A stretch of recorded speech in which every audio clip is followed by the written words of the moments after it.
Um momento de devoção com Deus, para encorajar, inspirar e bendicionar. Bombini.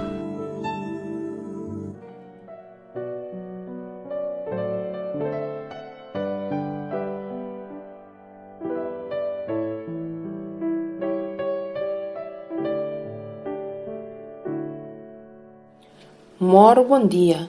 Nos textos de meditação ave, tá uno mais conhecido para nós todos. Filipenses, capítulo 4, versículo 13. E tabisa, turcos me podem Cristo, quem tá donando fortaleza.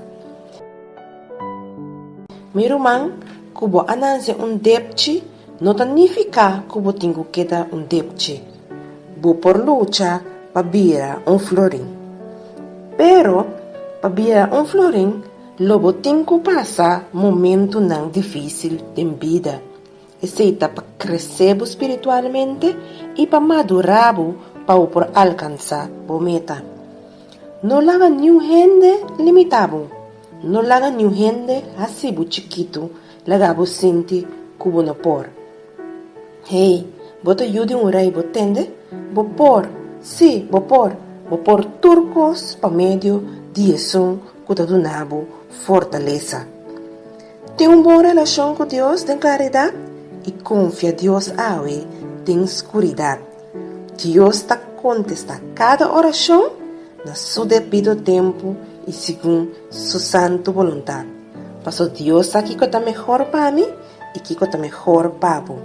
Tá pensando, meu irmão? A mim que encorajado, queda com fé e corda sempre com turcos por pôr em Cristo, quem está donando fortaleza. Laga nossa reza.